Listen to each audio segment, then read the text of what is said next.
Genesis 15. Be on the lookout for key verses, such as verse 6.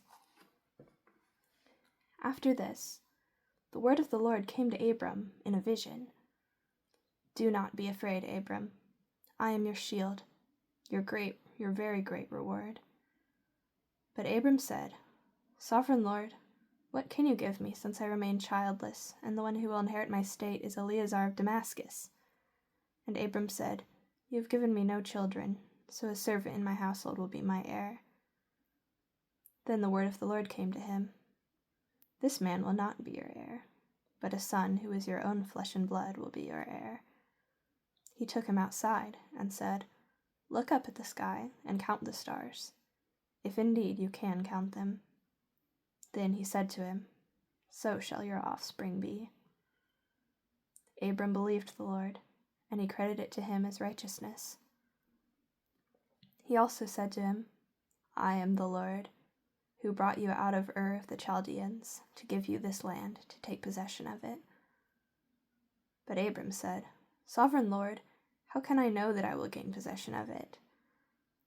So the Lord said to him, Bring me a heifer, a goat, and a ram, each 3 years old, along with a dove and a young pigeon. Abram brought all these to him, cut them in two, and arranged the halves opposite each other. The birds, however, he did not cut in half.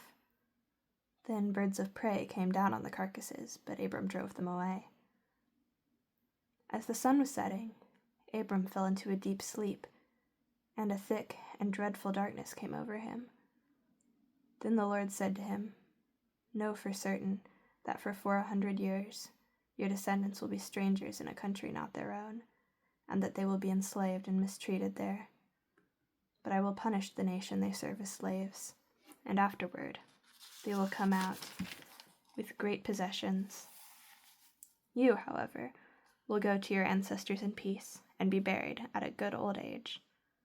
In the 4th generation, your descendants will come back here, for the sin of the Amorites has not yet reached its full measure. When the sun had set and the darkness had fallen, a smoking firepot with a blazing torch appeared and passed between the pieces.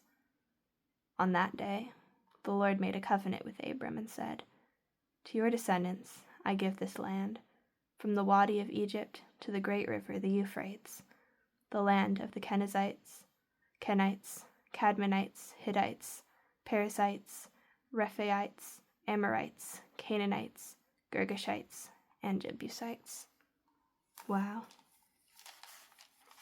Wow is my quote, not in the Bible. I highlighted verse 6 earlier. I'll read it again. Abram believed the Lord, and he credited it to him as righteousness. This verse has some particular implications in the New Testament, specifically the book of Romans. If you read the book of Romans, it explains how before Jesus came, well, having righteousness by faith rather than works, it all started with Abram, who later became Abraham, and we are his children in a spiritual sense if we follow Jesus the way he followed God. And it's this whole really cool explanation. And if you want to learn more about it, there's like Bible Project videos for like the book of Romans and just things like that, and I'd recommend looking into that. Thanks for listening.